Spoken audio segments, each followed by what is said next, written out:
Je vais, après les remerciements d'usage au lieu dit, je vais passer directement au cœur du sujet.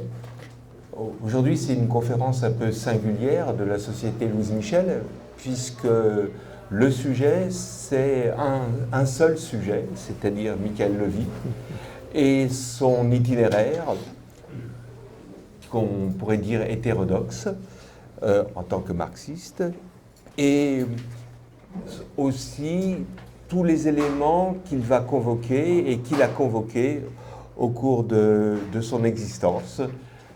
J'espère que vous avez révisé votre géographie et votre histoire, parce que on va vous voir défiler à peu près 70 ans et plusieurs continents.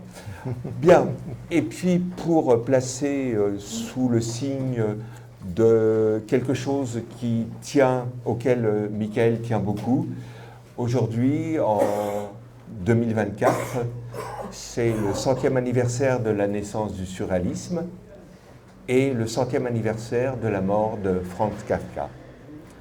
Je te laisse la parole, Michael. Merci beaucoup à la Société Louise Michel de m'inviter. Plus près. Il faut dire que cette journée n'est pas très auspicieuse. Nous sommes à un moment extrêmement inquiétant.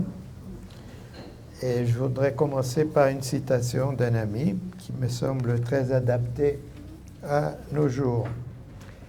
Il ne faut pas laisser une défaite physique se transformer en débâcle moral. C'est Daniel Ben Saïd, fondateur de la Société Louise Michel. Bien. Alors, mes amis de la Société Louise Michel, en me présentant dans le petit papier que vous avez reçu, disent que j'ai la vocation à ranimer le miroir terne et les flammes mortes, tel l'ange de Baudelaire. Je doute que j'ai cette capacité. Certes, je souffle sur les braises, mais la flamme tarde à prendre. Hein. Mais bon, on essaie. Donc, je vais vous raconter un peu ma biographie politique, intellectuelle, un mélange des deux, parce que dans mon parcours, j'ai un peu tendance à mélanger les deux. Hein. Et donc, je vais commencer par les débuts, c'est-à-dire le Brésil.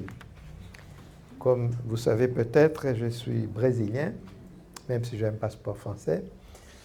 Et donc, je suis né au Brésil de parents viennois qui ont émigré au Brésil dans les années 30. Bon. Je ne peux pas dire l'âge exact, mais je devais avoir 15 ou 16 ans, donc vers 1954-55, avant que la plupart de vous soient nés. Voilà. À ce moment-là, quelqu'un m'a passé, je pense que c'était mon frère, m'a passé le manifeste communiste.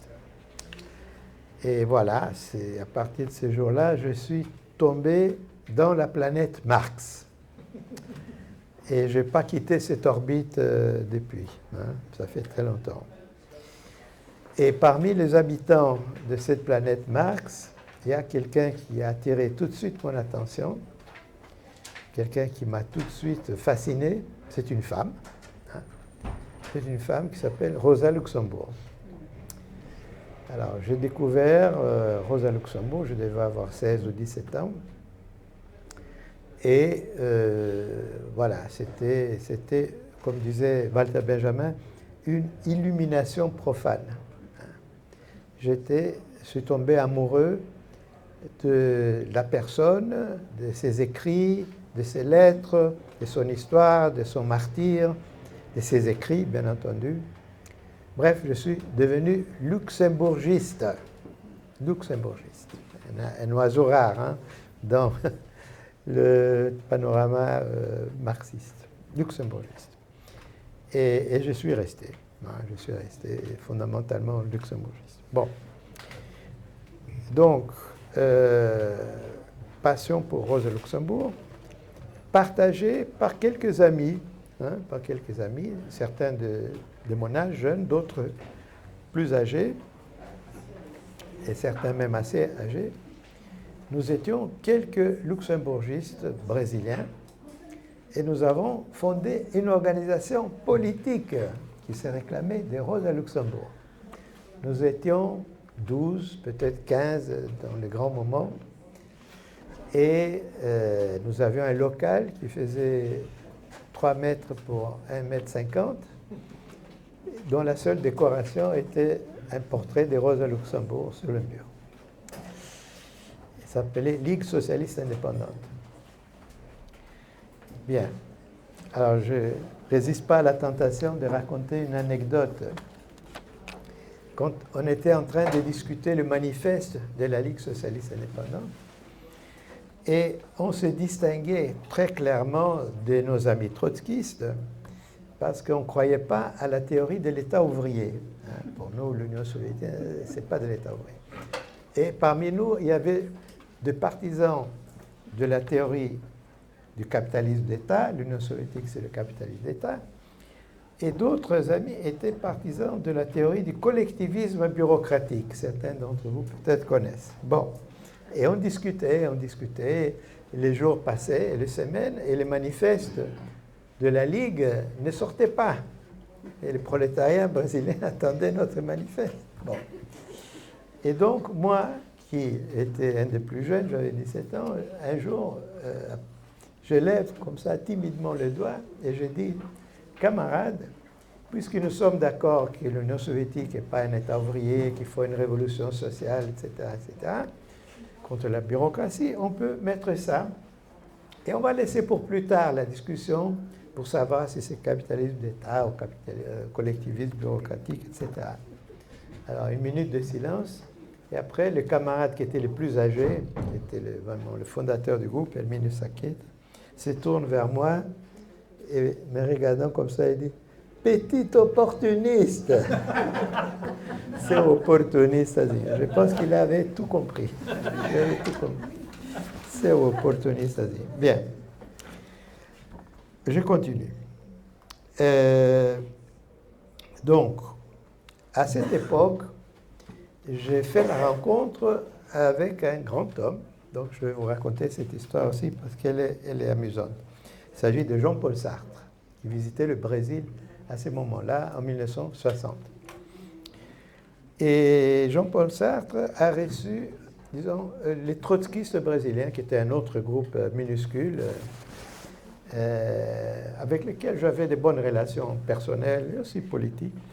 Bon, les trotskistes brésiliens ont demandé à rencontrer Sartre, et il a accepté. Donc, il y a eu une délégation qui était composée d'un ami à moi, qui est futur philosophe marxiste, Rui Fausto, un ouvrier, ils avaient un seul ouvrier, et il m'a invité aussi à moi. Donc, la délégation était 3. Et Simone de Beauvoir raconte cette histoire dans ses mémoires. Et elle dit, Sartre a reçu une délégation de trotskistes brésiliens. Il y avait les dirigeants, c'était mon ami, Rui Fausto. La base, c'était l'ouvrier. Et la dissidence, c'était moi.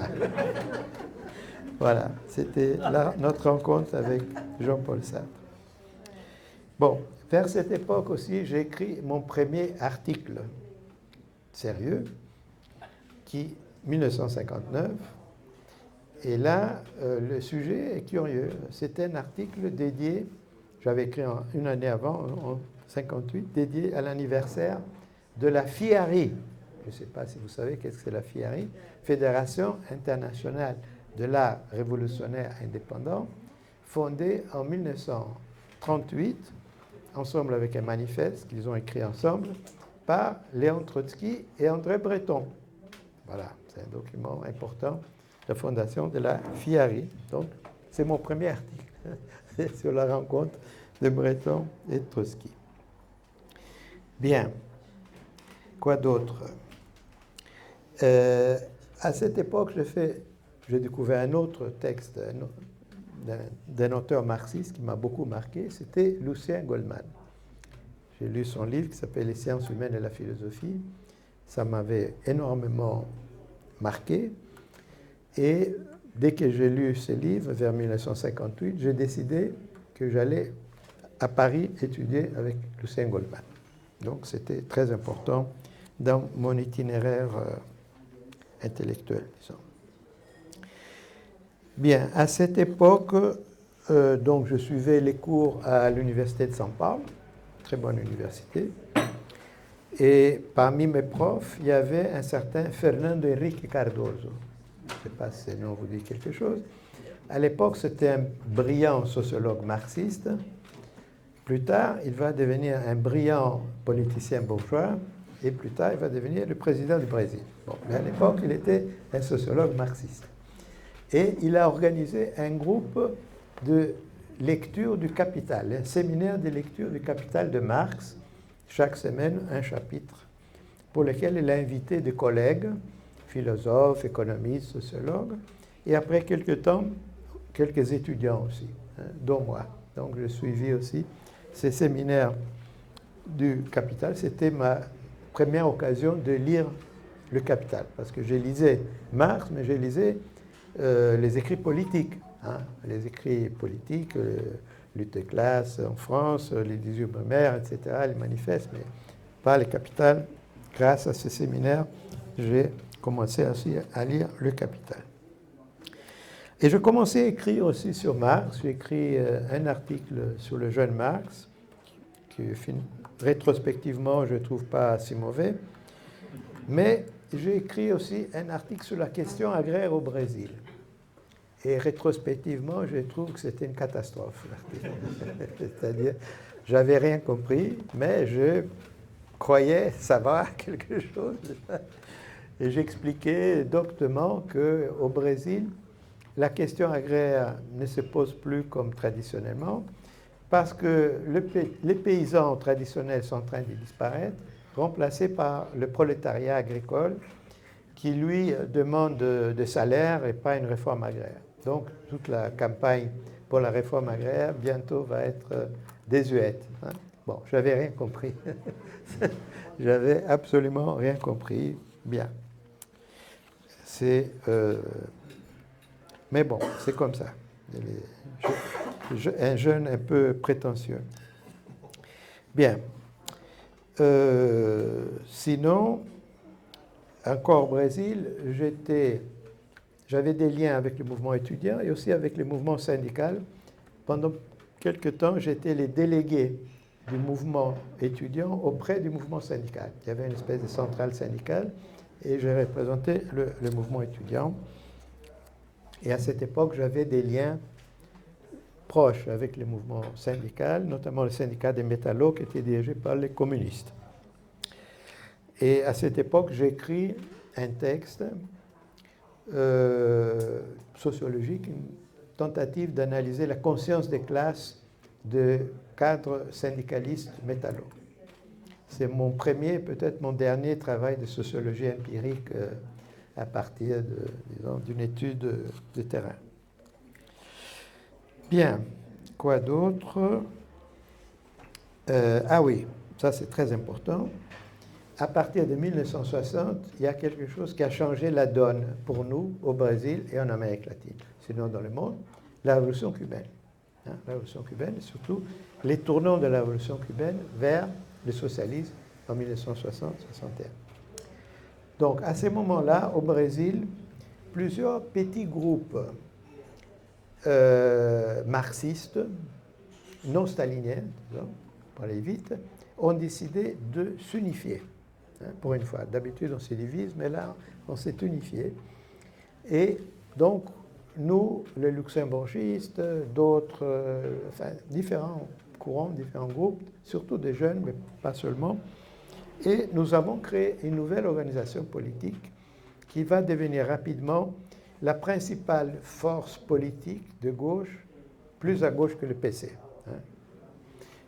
qui s'est distinguée du Parti communiste, notamment par le fait qu'elle proclamait la possibilité, la nécessité pour le Brésil d'un programme socialiste, suivant l'exemple de Cuba. On pointait vers Cuba, vous voyez, il ne suffit pas de lutter pour une réforme démocratique nationale, comme disait le Parti communiste, L'objectif, c'est le socialisme, suivant l'exemple de Cuba. Cette organisation s'appelait Organisation révolutionnaire marxiste politique ouvrière, politique opéraire au Brésil. Alors, d'où vient ce nom? Un des fondateurs, qui était un peu plus âgé, s'appelait Erich Sachs, c'était un juif allemand, qui avait été un partisan de Heinrich Brandler, si ça vous dit quelque chose, le fondateur d'une scission du Parti communiste allemand, qu'on appelait scission des droites, mais ce n'était pas vraiment des droites, c'était une scission non stalinienne, et ils avaient un journal qui s'appelait Arbeiterpolitik, politique ouvrière. Donc, c'est des choses exotiques, ces camarades juifs allemands qui arrivent au Brésil, qui participent à la fondation et lui donnent le nom d'un journal, d'un courant communiste oppositionnel allemand. Bien. Voilà, ça c'est pour le Brésil. Donc, en 1961, j'obtiens une bourse d'études pour venir étudier à Paris. Et comme j'avais décidé, je suis allé voir Lucien Goldman et je lui ai proposé de faire une thèse sur le jeune Marx. Parce que malgré le séminaire du Capital, c'était surtout le jeune Marx qui m'intéressait.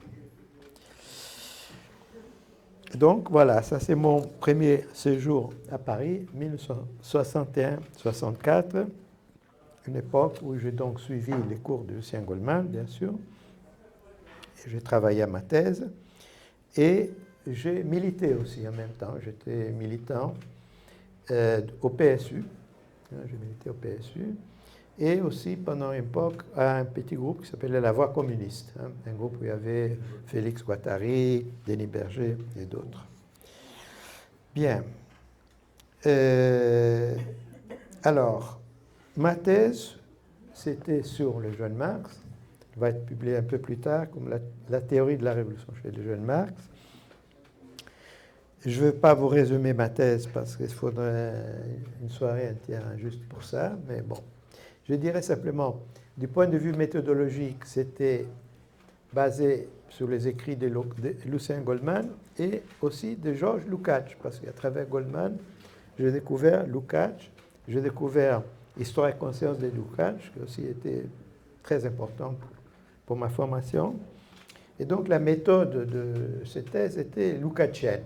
Il y avait le concept de catégorie dialectique de la totalité, la conscience possible, enfin, des concepts lukáciens. Et quand la thèse a été publiée plusieurs années plus tard, je l'ai envoyée à Georges Lukács avec une dédicace. Cher Georges Lukács, ce livre est inspiré par vos écrits, notamment Histoire et conscience. Maintenant, je savais que Lukács avait renié ses écrits de jeunesse et qu'il s'était même opposé à la réédition d'Histoire et conscience des classes. Bon, et c'est seulement à contre-cœur qu'il a accepté finalement. Je savais ça, mais quand même, j'ai envoyé mon livre, voilà, à Lukács. Et maintenant, quelques années plus tard, après la mort de Lukács, il est mort en 70, il est mort peu après, 71, j'ai visité Budapest. C'était dans le cadre d'une recherche que j'ai faite plus tard sur le jeune Lukács, justement. Et je suis allé voir le disciple de Lukács pour les interviewer et tout ça. Et un de ses disciples, nous sommes devenus amis, il s'appelait Ferenc Feher, m'a invité chez lui. Et pendant que j'étais chez lui, il m'a montré sa bibliothèque et j'ai vu que dans sa bibliothèque, mon livre sur le jeune Marx. Alors, je l'ai pris les livres, j'ai ouvert et j'ai vu ma dédicace à Lukács. Alors, je lui ai demandé comment est-ce que le livre que j'ai envoyé à Lukács est arrivé à toi et dans ta bibliothèque. Il m'a dit, écoute, un jour, quand je visitais Lukács, qui était mon ami, mon maître, il m'a dit, regarde, j'ai reçu ce livre, c'est encore un qui croit à Histoire et conscience des classes. Je pense que ça va te plaire. Il me l'a donné. Voilà. Bien. Donc, du point de vue méthodologique, c'était Lukács, ma thèse sur le jeune Marx, mais du point de vue politique, c'était une thèse luxembourgiste.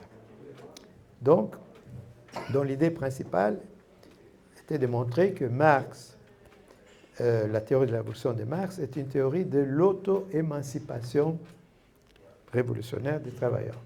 J'ai insisté beaucoup sur ça. Ce n'est pas les partis, ce n'est pas l'avant-garde, c'est l'auto-émancipation révolutionnaire du prolétariat. Et les idées socialistes ne sont pas introduites du dehors, comme avait dit Lénine à un certain moment, mais elles surgissent dans la lutte des travailleurs, etc.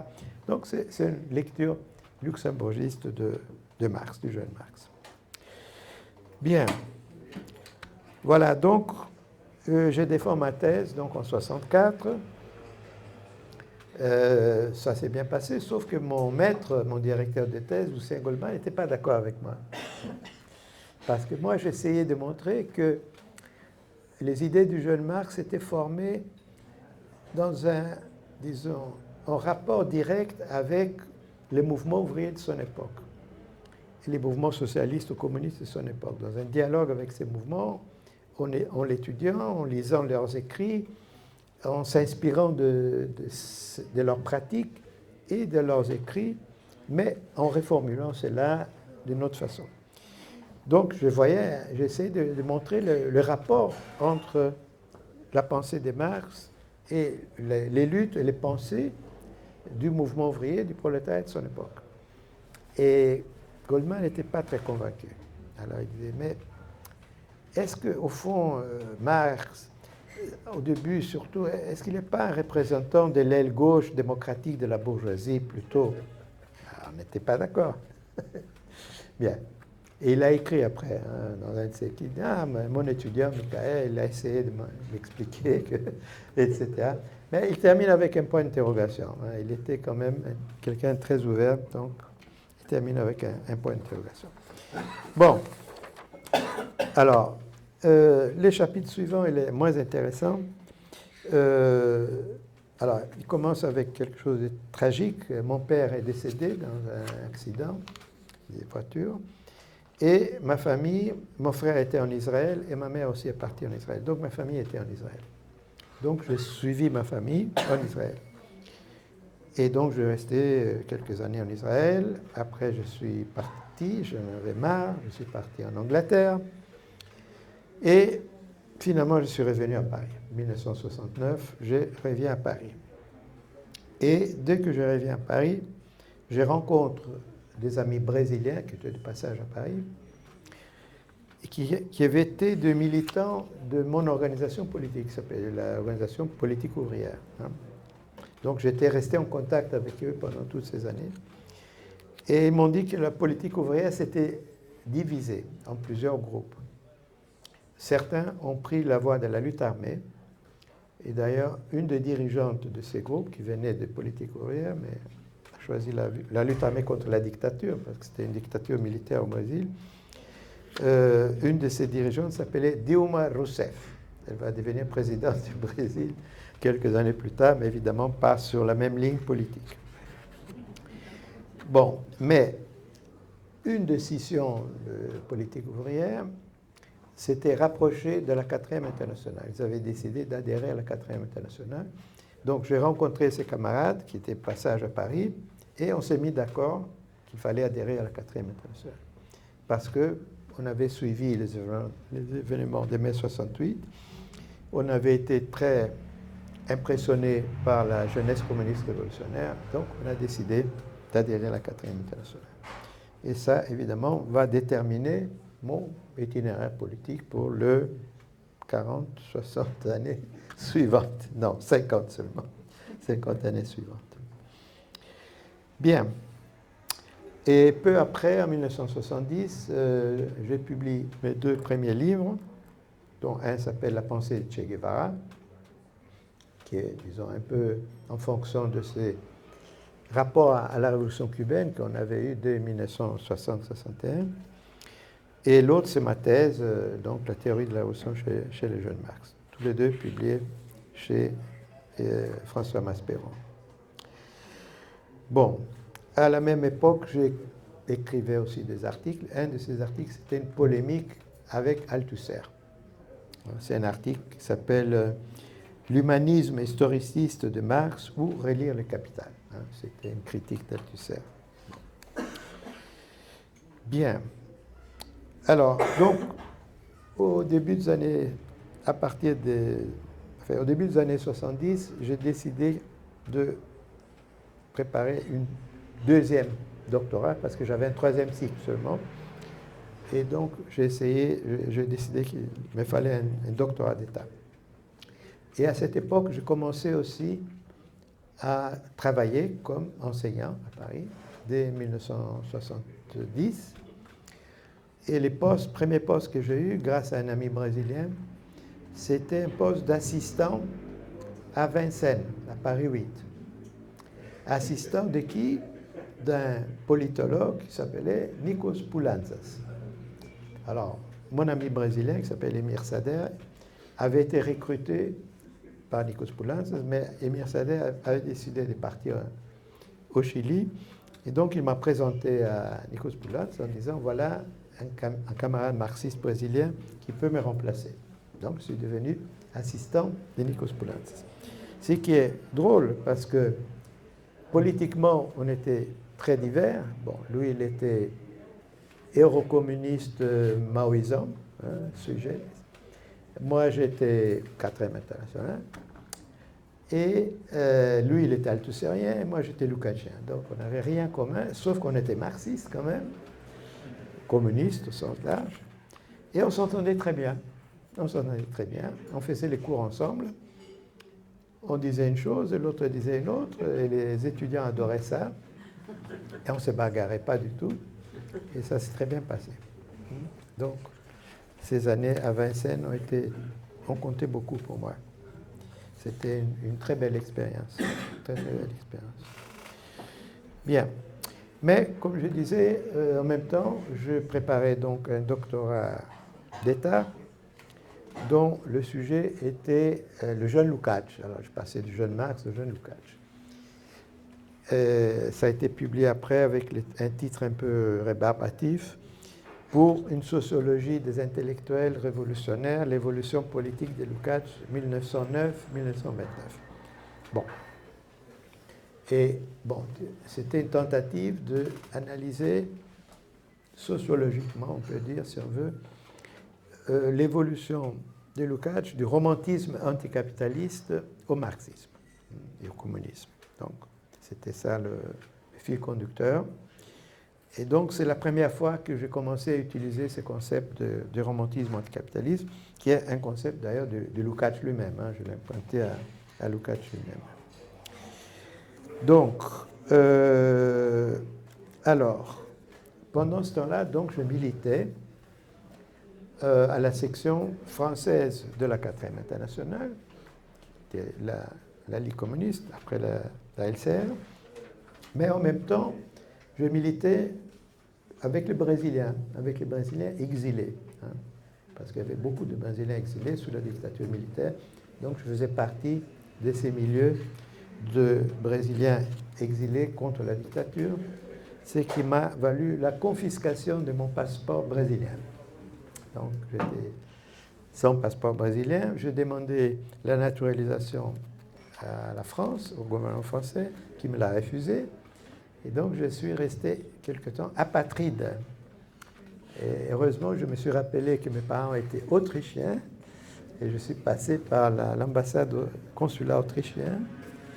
Et avec les documents de mon père, j'ai réussi à avoir un passeport autrichien. Donc, pendant quelques années, j'étais autrichien.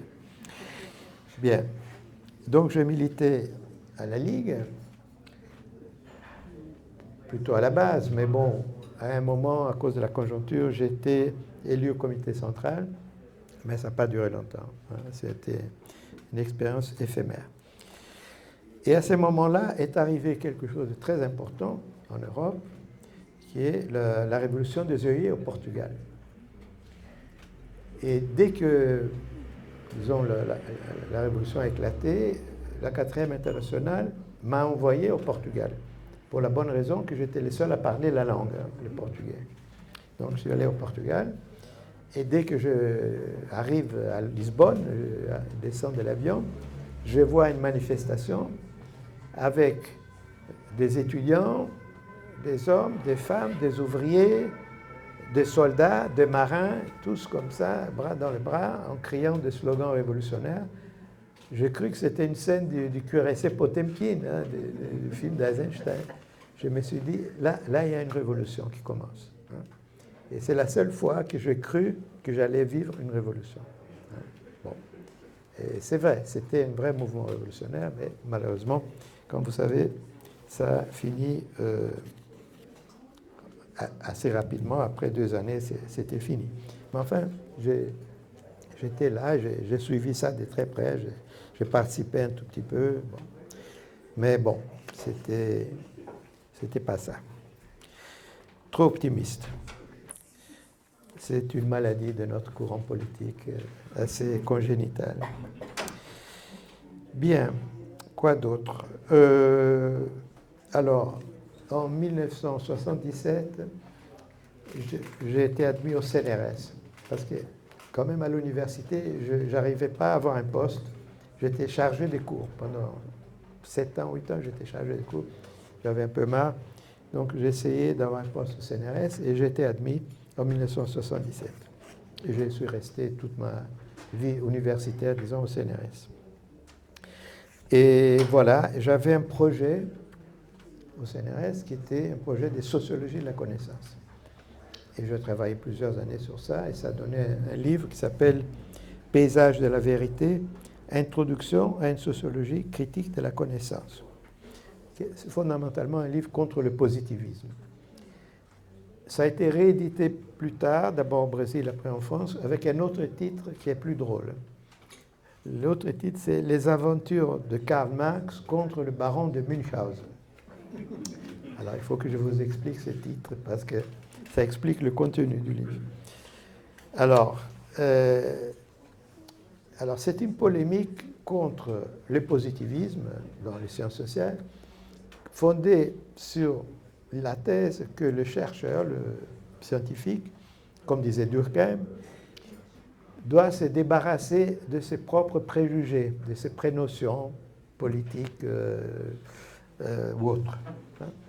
Donc, pour entrer dans le laboratoire scientifique, on laisse à l'entrée, n'est-ce pas, ses préjugés, ses prénotions, etc., etc. Et donc, on fait une science qui est libre du jugement des valeurs. C'est la thèse fondamentale du positivisme que je refusais.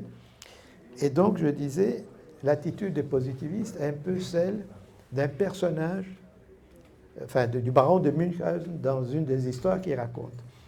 C'est la célèbre histoire que le baron de Münchhausen, avec son cheval, est tombé dans un marais. Et il était en train de s'effondrer dans le marais, et il allait mourir, quand il a eu l'idée géniale de se tirer par les cheveux, et en se tirant, lui, il a tiré aussi son cheval, et ils ont sauté, et ils ont sorti du marais. Donc je dis, les positivistes qui se débarrassent de ses propres préjugés, c'est comme le baron de Münchhausen qui s'extrait, disons, du marais en se tirant par les cheveux. D'où le titre du livre. Voilà. Bien. Maintenant, nous arrivons à un autre chapitre qui commence en 1980, où le Brésil va à nouveau jouer un rôle. C'est-à-dire, entre 1961 et 1980, je ne suis pas retourné au Brésil, parce qu'à partir de 1964, c'est-à-dire à partir du moment où j'ai fini ma thèse, la démocratie était finie au Brésil, et c'était une dictature militaire. J'ai pensé à un moment même revenir au Brésil, et j'ai écrit à mes amis à l'université de São Paulo en demandant si je rentrais avec un doctorat français, si je pourrais trouver du travail. Et mes amis m'ont dit, écoute, Michael, ne reviens pas parce que tu es connu, tu es fiché, et si tu reviens à l'aéroport, la police va t'attendre déjà. Bon, peut-être ils exagéraient, mais en tout cas, je ne suis pas rentré. Donc je suis rentré au Brésil en 1980, après l'amnistie que les militaires ont décrétée en 1979. Il y a eu une amnistie, et donc tout le monde pouvait revenir au Brésil sans problème. Donc je suis revenu, et j'ai tout de suite adhéré à un nouveau parti qui venait d'être fondé, qui était le Parti des travailleurs. Pas moi tout seul, tous mes camarades de la 4e internationale au Brésil, qui avait un groupe qui s'appelait Démocratie socialiste. Nous avons tous adhéré au Parti des travailleurs, donc nous avons vécu l'aventure du Parti des travailleurs, qui était pour moi quelque chose d'extraordinaire, parce que j'étais habitué, j'avais commencé à militer dans un groupe de 12 personnes. Bon, à la Ligue, j'avais un peu plus quand même, quelques milliers, mais là, c'était un parti de centaines de milliers, hein. Et il n'y avait pas quelques ouvriers qu'on est allé chercher un par un à la sortie de l'usine. Il y avait des centaines de milliers d'ouvriers organisés dans les syndicats, les intellectuels. C'était une expérience extraordinaire. Extraordinaire. C'était vraiment... On était heureux, quoi. On était heureux d'être avec un parti de masse des travailleurs, avec un programme anticapitaliste. Si vous lisez le programme du Parti des travailleurs de 1990, c'est un programme anticapitaliste, un programme socialiste et un programme évidemment démocratique. D'ailleurs, le programme expliquait pourquoi nous sommes contre le capitalisme, parce que le capitalisme, c'est la négation de la démocratie. C'est le programme du Parti des travailleurs. Donc, on était heureux.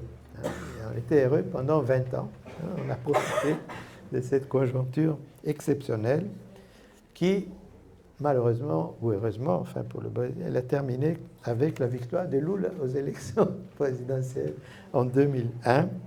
Ça commence un autre chapitre, un peu plus compliqué. Bien.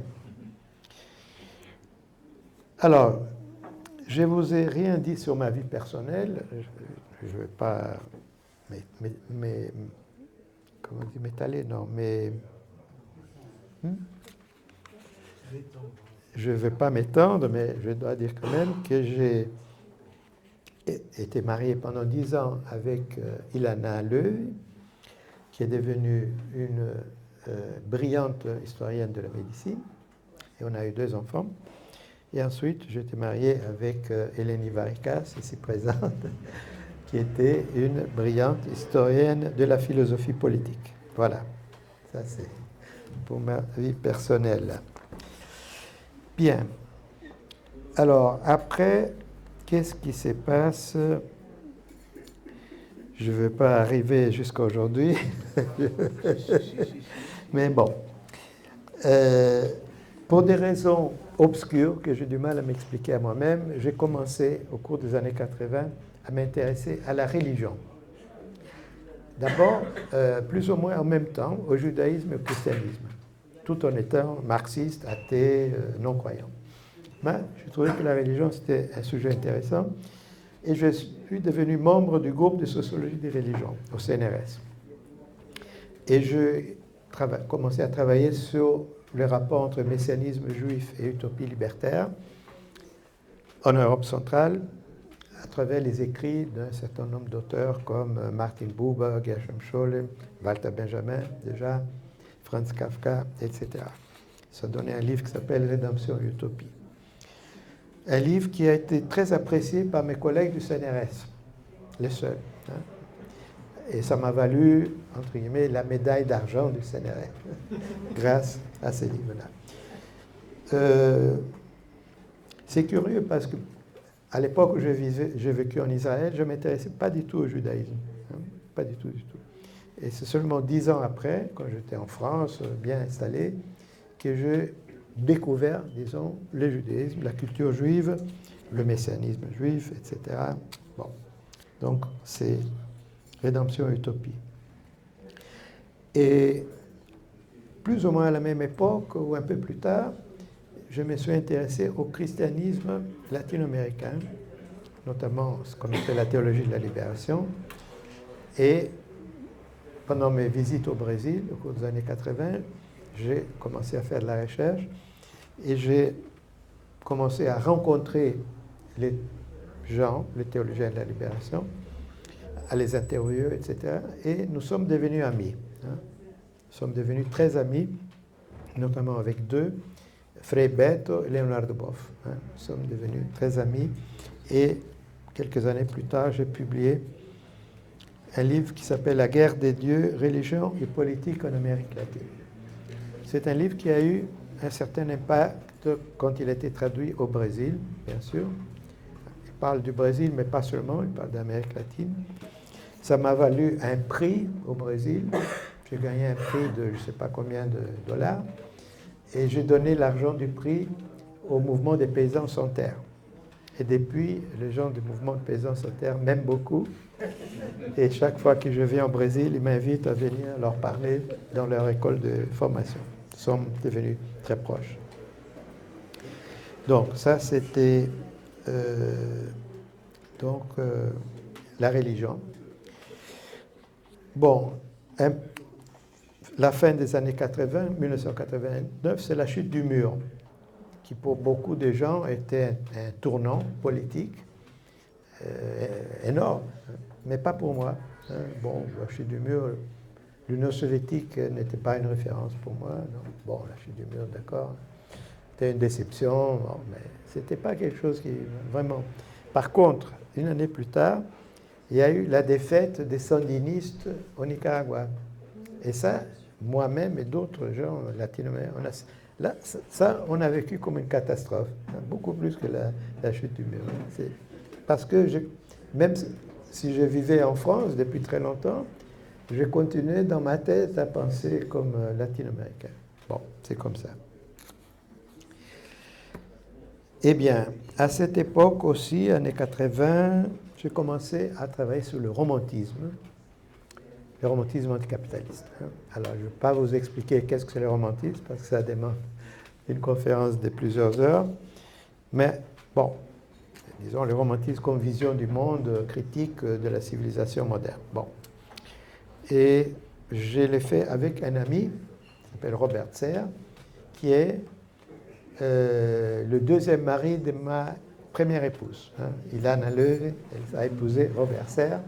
Et Robert Serre et moi, nous sommes devenus amis. Et Ilana Löwe est devenue amie aussi d'Hélénie, ma deuxième épouse. Et donc, nous avons écrit plusieurs livres sur le romantisme. Les premiers s'appellent Révolte et mélancolie, les romantismes à contre-courant de l'histoire.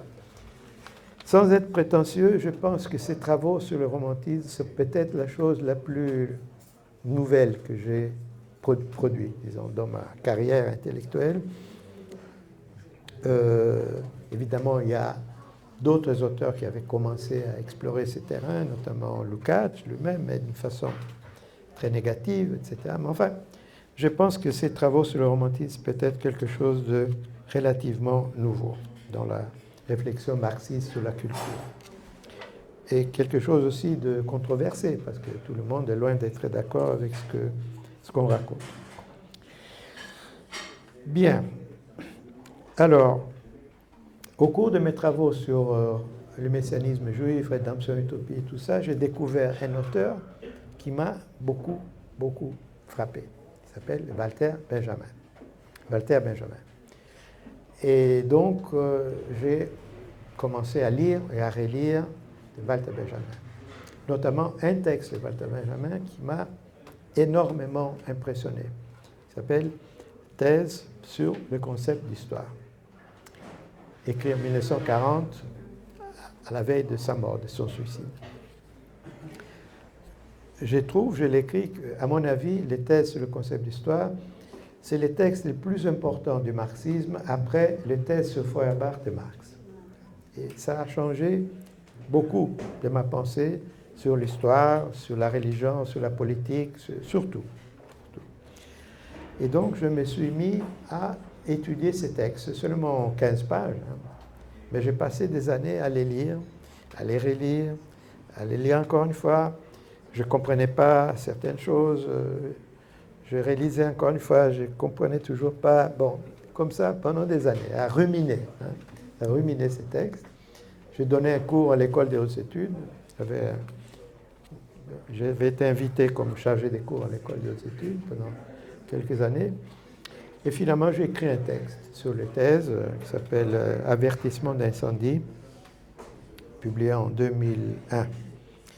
Une lecture des thèses sur le concept d'histoire de Benjamin, publié aux presses universitaires.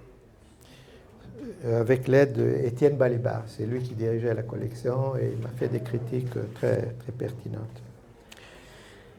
Voilà, donc ça c'est Walter Benjamin qui va jouer un rôle important, je pense, dans mon parcours intellectuel. C'était vraiment un tournant. Et après, qu'est-ce qui vient? Il y a Kafka. Hein. Peu après, j'ai écrit un livre sur Kafka. J'avais commencé à travailler sur Kafka dès les années 60, mais c'est 30 années plus tard que j'ai finalement écrit un livre sur Kafka, qui s'appelle Franz Kafka, Rêveur insoumis, qui vient d'être réédité, où j'essaie de montrer que Kafka était un esprit libertaire, au sens large du terme, qui avait des liens avec le milieu anarchiste à Prague, et dont l'œuvre doit être lue, je pense, comme une protestation contre l'autorité. D'abord contre l'autorité du père, parce qu'il avait un conflit avec le père, bien sûr. Donc les premiers écrits, c'est la tyrannie paternelle, ou le totalitarisme familial, comme disait Milan Kundera, à propos de Kafka. Et ensuite, les grands romans, comme Le procès et les châteaux, la tyrannie impersonnelle, les appareils bureaucratiques, etc. Bon, je résume, évidemment, c'est beaucoup plus compliqué, mais c'est un peu ça l'esprit du livre qui vient d'être réédité. Bon. Quoi d'autre? Ah oui, je ne vous ai pas dit, mais depuis 1975, je participe au mouvement surréaliste. Je participe à l'international surréaliste. D'abord à la section française de l'international surréaliste, les groupes surréalistes à Paris. Et puis, j'ai tissé des liens avec les surréalistes au Brésil, aux États-Unis, en Espagne, etc. Bon. Et j'écris 2 livres sur le surréalisme, un qui s'appelle L'Étoile du matin, surréalisme et marxisme, et l'autre qui s'appelle La comète incandescente, romantisme, surréalisme et subversion. Je ne peux pas vous résumer les livres, parce que mon temps va finir dans 3 minutes. Bon, pendant toutes ces années-là, j'ai continué à militer dans la 4e internationale. C'était ça ma référence. Bon, les groupes en France changeaient des noms et tout ça, mais enfin, le fil à plomb était la 4e internationale. Et donc, j'ai adhéré avec au NPA aussi, le nouveau parti anticapitaliste. Et j'avais de l'amitié, notamment pour Daniel Ben Saïd. On partageait la passion pour Walter Benjamin. Et à un moment, Ben Saïd m'avait proposé qu'on écrive ensemble un livre sur Walter Benjamin. Et je lui ai dit, mais écoute, commençons par un article pour voir si vraiment on est d'accord. Bon. Mais finalement, il a écrit lui-même son livre, et moi, le mien, quelques années après. Et on partageait d'autres intérêts aussi, évidemment pour l'Amérique latine. Et on a écrit un article ensemble sur Blanqui. On était tous les deux de marxistes blanquistes, quoi. Bon. Et puis, je suis devenu très ami avec un autre cadre militant du NPA qui était Olivier Besancenot. Et on a écrit plusieurs livres ensemble. Un livre sur Che Guevara, un livre sur marxisme et anarchisme, un livre sur Marx à Paris en 1871, un livre sur le Chili, les coups d'État au Chili, etc. On est de 2 générations complètement différentes, mais on a trouvé des atomes crochés, quoi. Et ça fait déjà plusieurs années qu'on travaille ensemble. Quoi d'autre? Et oui, depuis une vingtaine d'années, mon principale activité politique tourne autour de l'écosocialisme. Alors, j'ai rédigé en 2001 un texte qui s'appelle Manifeste écosocialiste international avec un ami américain, Joël Covel. Et puis, j'ai écrit pas mal de choses. Et je participe à l'international écosocialiste. Il y a la 4e internationale, l'international surréaliste et l'international écosocialiste, qui est petite, mais je pense qu'il y a de l'avenir. Et s'il n'y a pas d'avenir, nous n'avons pas non plus. Parce que c'est l'écosocialisme ou la barbarie qui nous attend. Et je termine avec un de mes derniers écrits qui s'appelle L'étincelle incendiaire. Et c'est sur l'œuvre de Rosa Luxembourg. Donc, c'est un de mes derniers livres. Donc, si vous voulez, la boucle est bouclée. J'ai commencé en 1955 avec Rosa Luxembourg.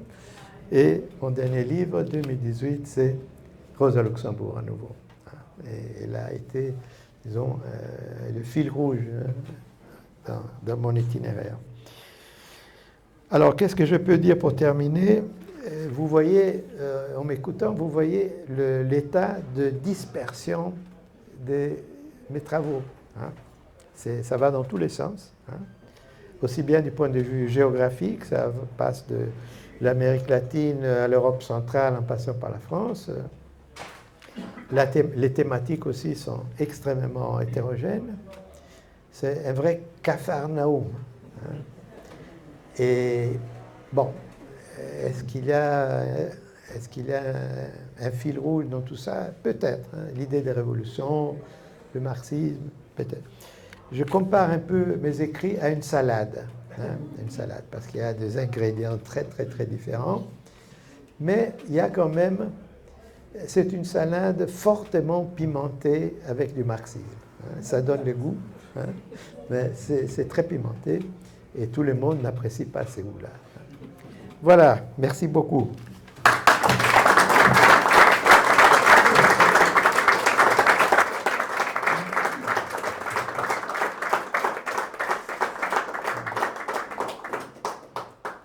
On se livre au jeu des questions.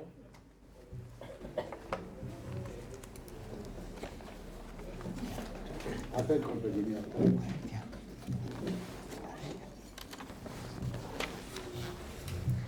J'apprécie beaucoup votre engagement multidimensionnel. Moi, je suis juif antisioniste, je suis à l'Union juive française pour la paix, et je vous ai rencontré dans ce cadre-là. Je me souviens d'un seder laïque où vous aviez apporté une agada que vous aviez, voilà. Et donc, je ne vais pas m'étendre sur le JFP, c'est pas le sujet de ce soir. Je veux simplement dire que l'Union juive française pour la paix ne se réclame d'aucun parti, mais tient à ce que dans le Front populaire, il n'y ait pas une attaque contre Mélenchon sur soi-disant le fait qu'il serait antisémite. Bon, voilà, j'en arrête là pour ça. Mais ce que je veux vous demander, c'est si le Front populaire remporte les élections, comment voyez-vous, en tant que marxiste très sensible aux caractéristiques particulières de notre époque, comment vous voyez ce qu'il faudrait faire en premier? Bon, dans le trotskisme, il est question de programme de transition, etc. etc. Alors, comment vous voyez les choses de ce point de vue et le processus? Voilà. Pierre.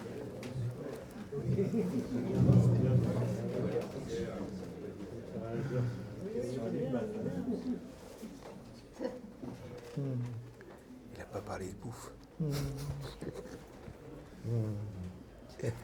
Vas-y. Oui. Oui, Michael, tu parles de ton œuvre comme un immense capharnaüm. Moi, je pense qu'il y a une logique. Il y a un concept derrière, en fait, c'est très ordonné. C'est-à-dire que c'est le doute. C'est-à-dire que tu as abordé des sujets qui introduisaient le doute, qui introduisaient une réflexion. Et je dois dire que le premier ouvrage que j'ai lu de toi, il est assez récent. Et ça a été pour moi fondateur, parce que je n'ai rien lu avant. C'était le bouquin qu'il a écrit avec Besancenot sur Kronstadt. C'est-à-dire que là, il y avait une rupture, il y avait une vraie réflexion sur un sujet qui nous divisait. Et j'ai eu des éléments de compréhension solide pour aborder cette tragédie. Voilà, par rapport à notre engagement politique, et je tiens à t'en remercier. Voilà, j'aimerais même que tu puisses un peu broder sur ce bouquin que tu as fait avec Olivier. D'accord. Demande aux gens de se présenter pour que je sache leur nom. Tu écrabouilles les questions, là. Là-bas, là. Vous faites passer. Présentez votre nom pour que je sache qui pose la question, d'accord? Oui. Oui, bonsoir. Julien Gaillard, je m'appelle. Une question sur le sionisme à la fois de Kafka et de Benjamin. Je sais que c'est une énorme question, mais je pense qu'il me semble intéressant de le resituer historiquement. Voilà, je m'arrête là, parce que la question est énorme, mais elle me semble passionnante. D'accord. Bon, on va arrêter à 3. Ouais, on arrête après. Ok, encore une. Une question très différente des précédentes. Vous parliez de l'université de Vincennes en 1975, où vous étiez professeur, Michael. Et il y a un étudiant péruvien qui s'appelle Victor Polay, je ne sais pas si ce nom vous dit quelque chose, Oui. qui a eu 4 professeurs dont il se souvient très bien encore aujourd'hui, qui sont Nikos Poulantzas, Maria Antonietta Macchiocchi, ou Macchiocchi. Antonietta Macchiotti. Macchiocchi, pardon, je le prononce mal. Samir Amin et Michael Lowy. Et Victor Polay, aujourd'hui, est depuis 32 ans en prison au Pérou. Il est devenu leader, après avoir été étudiant à Vincennes, il a été leader d'un groupe guerrillero guevariste qui s'appelle le MRTA, le Movimiento Revolucionario Tupac Amaru. Et je ne sais pas si vous vous souvenez de cet étudiant marxiste, Oui. même s'il était très influencé, ce groupe-là, par l'indigénisme de José Carlos Mariátegui. Je ne sais pas si vous pouvez expliquer un peu qui était ce penseur marxiste péruvien et l'importance qu'il a eu peut-être en Amérique latine. Voilà la question que je vais vous poser. Bon, Il va répondre. je vais essayer de répondre.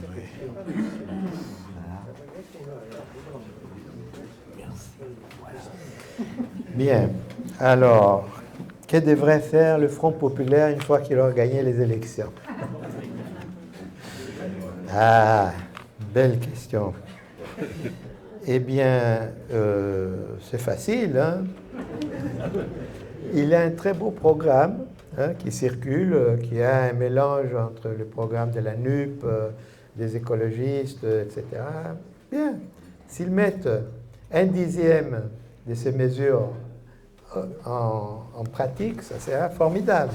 Ça sera formidable. Bon.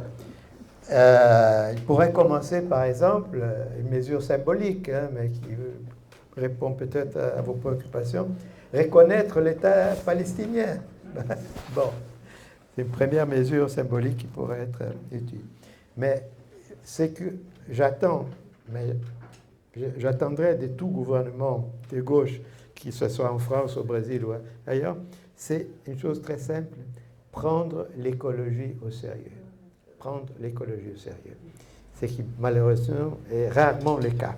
Rarement. Même en Amérique latine, il y a beaucoup de gouvernements de gauche qui font des choses très bien, mais c'est très rare qu'ils prennent l'écologie au sérieux. Et je pense qu'au XXIe siècle, on ne peut pas se payer le luxe de faire comme si de rien n'était. Voilà. Donc voilà, je pense qu'il faut commencer par le chapitre écologique du programme de transition, parce que c'est ce qu'il y a de plus urgent. Mais bon, la liste, on la connaît et elle est toujours actuelle. Bien. Alors, les doutes, est-ce que c'est ça qui unifie mes écrits? Oui et non. Enfin, oui, j'ai beaucoup de doutes, c'est vrai. Mais j'ai quelques certitudes, à tort ou à raison, j'ai aussi quelques certitudes. Bon, on mélange les deux. Alors, concernant ces livres que j'ai écrits avec Olivier Besancenot, qui n'est pas un livre exactement sur Kronstadt, c'est un livre sur les convergences entre marxisme et anarchisme, qui s'appelle Affinité révolutionnaire. Parce que aussi bien Olivier Besancenot que moi, nous partageons cette idée que il faut, retrouver ces fils perdus qui étaient la convergence entre marxisme et anarchisme, qui parcourt l'histoire du mouvement ouvrier. Souvent, les marxistes et les anarchistes écrivent l'histoire du rapport entre les deux comme l'histoire d'une guerre perpétuelle. hein, avec une série d'affrontements sanglants comme Kronstadt. Et nous, on a essayé de montrer qu'il y a aussi une histoire de la convergence de l'action commune, depuis la Commune de Paris, où les Proudhoniens, les disciples de Marx étaient ensemble. Hein. Et ils ont été ensemble dans les barricades, mais aussi dans le mouvement de la Commune. Bon. Même dans la première internationale, bon, il y a eu la scission, mais avant la scission, il y a eu une première internationale où il y avait Bakounine et Marx. Hein. Ils étaient là ensemble. Bon. Et ça continue. Enfin, on donne des exemples à travers l'histoire. Même la révolution russe, au début, la plupart des anarchistes soutenaient la révolution russe. Emma Goldman est venue en Russie et au début, elle soutenait critiquement les bolcheviks. Et les bolcheviks ont essayé de lui donner un certain nombre de tâches, etc. Bon. Après, ça s'est gâté, évidemment, après Kronstadt. Bon. Donc, et on continue avec, ça passe par mai 68, ça passe par l'Espagne. En Espagne, les anarchistes de la CNT, FAI, et les marxistes du POUM, du Parti ouvrier d'unification marxiste, ils étaient ensemble. Hein, ils étaient ensemble, ils défendaient une ligne très semblable. Ils étaient ensemble dans le soulèvement à Barcelone en 1936, 1937, etc. Donc, on essaie de faire cette autre histoire, hein, l'histoire de la solidarité entre les marxistes et les anarchistes. Évidemment, il y a des chapitres noirs. Et un de ces chapitres noirs, c'est Kronstadt, évidemment. Alors, on a essayé de faire un bilan, pas objectif parce qu'il n'y a pas d'objectivité, mais un bilan qui soit juste, disons, de cet épisode. En s'appuyant sur le témoignage de l'époque, les écrits de Victor Serge, d'autres, etc. Et notre point de vue, qui n'est pas la vérité historique, mais notre point de vue était que ce n'était pas un affrontement entre la révolution et la contre-révolution, qui est le discours officiel des bolcheviks et des anarchistes. Les bolcheviks disaient « nous étions la révolution ». Kronstadt était manipulé par la contre-révolution. Et les anarchistes disent « non, nous, on était la révolution, vous étiez la contre-révolution ». Et nous, notre point de vue, Olivier et moi, on disait c'était une guerre fratricide entre révolutionnaires. Les deux étaient révolutionnaires, aussi bien les anarchistes et Kronstadt que les bolcheviks. Bien, ça c'est la première chose. La deuxième, on dit peut-être ce conflit aurait pu être évité. Peut-être, si, parce qu'il y a eu une tentative de médiation très importante, dirigée par Emma Goldman, qui avait donné un soutien critique aux bolcheviks, mais qui était évidemment aussi avec les anarchistes. Donc, elle a proposé une médiation. Et Zinoviev, qui était le représentant des bolcheviks à ce moment, à Petrograd, a refusé. Donc, c'est pour ça qu'on dit, d'une certaine façon, la responsabilité a été des bolcheviks. Ils ont refusé la médiation qui aurait pu éviter ces conflits. Voilà, c'était notre conclusion. Bien, c'est pas, encore une fois, ce n'est pas les derniers mots de la science historique. Hein. C'est une opinion, c'est notre opinion. Hein. On la donne modestement, sans prétention. Voilà. Et on voulait aussi, on espérait avec ça, éliminer un obstacle à la solidarité entre les marxistes et les anarchistes. Parce que dès qu'on parle aux anarchistes, par exemple, de solidarité, ils nous disent oui, mais à Kronstadt, vous défendez l'écrasement de Kronstadt. Alors, avec notre livre, on ne défend pas ça. Hein, on défend pas ça. Bon. Les réactions des amis anarchistes ou de camarades anarchistes ont été très diverses. Certains n'ont rien dit. Bon, peut-être qu'ils avaient une bonne opinion. Et il y a un historien anarchiste qui a écrit tout un livre de 350 pages pour critiquer le nôtre, pour expliquer que non, il n'y a pas de convergence possible entre marxistes et anarchistes. Bon, enfin, on ne peut pas contenter tout le monde. Voilà, sur Kronstadt. J'arrive à la question du sionisme de Kafka et de Benjamin. Oula. Bon, alors Kafka, il s'intéressait au sionisme. Ses amis, proches amis, étaient sionistes, Max Brod, etc. Il a même envoyé un de ses articles à une publication sioniste qui s'appelait Autodéfense, Selbstwehr, Autodéfense.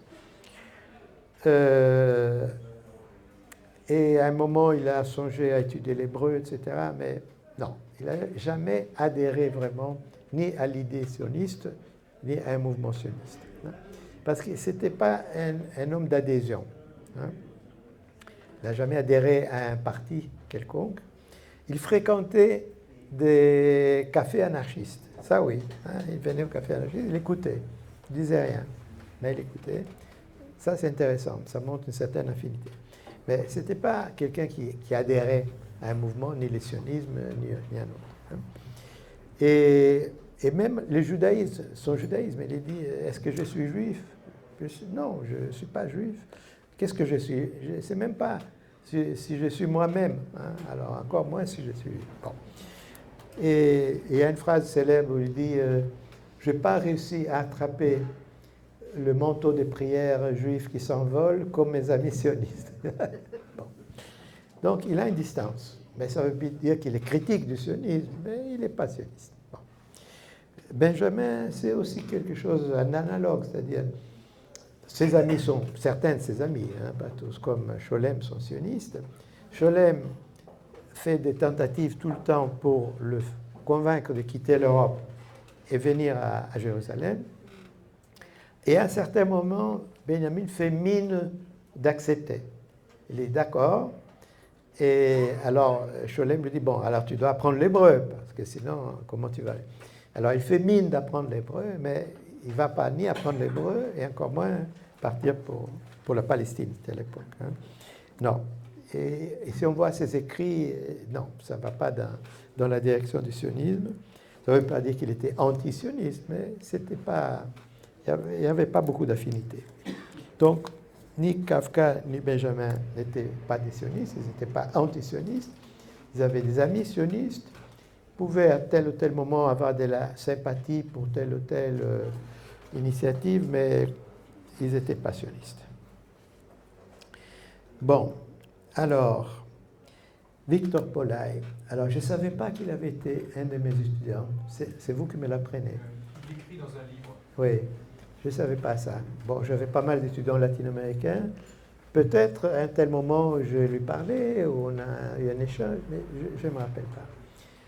Mais j'ai beaucoup d'admiration pour lui. Je trouve que c'est un personnage très respectable. Son mouvement de guérilla, c'était, on peut dire, tactiquement, ça n'a pas marché. C'était une tentative infructueuse, mais c'était un mouvement des gens qui n'étaient pas des terroristes, contrairement aux fous du Sentier Illuminé. C'était vraiment des terroristes, presque des djihadistes. C'était un mouvement sérieux, révolutionnaire, comme d'autres mouvements guévaristes. Bon, ils ont essayé d'exproprier des banques, des choses comme ça. Et je trouve que c'est vraiment injuste qu'il ait, depuis, je ne sais pas, 30 années en prison ou plus. Bon, il a tué personne. C'est vraiment très injuste. Et effectivement, c'était un mouvement inspiré par Mariátegui, qui était le grand penseur marxiste latino-américain. J'ai publié récemment un recueil de textes de Mariátegui en français. Ça n'intéresse personne, malheureusement. Ça n'intéresse personne. Bien. Je trouve que c'est un très grand penseur, comparable à certains égards. Ses écrits sont des écrits des années 20. Il est mort en 1930. Ils sont comparables à plusieurs égards aux écrits des années 20 de Ernst Bloch, de Walter Benjamin, de Georges Lukács, de John Gramsci. Il est un penseur de cette qualité, vraiment un penseur extraordinaire. Et le mouvement Tupac Amaru s'est référé effectivement à l'indigénisme marxiste de Mariátegui. Voilà, c'est tout ce que je peux dire. Et c'est vraiment très injuste que ces jeunes, enfin maintenant il n'est plus si jeune, mais ces révolutionnaires péruviens est contraint de passer sa vie derrière le barreau d'une prison.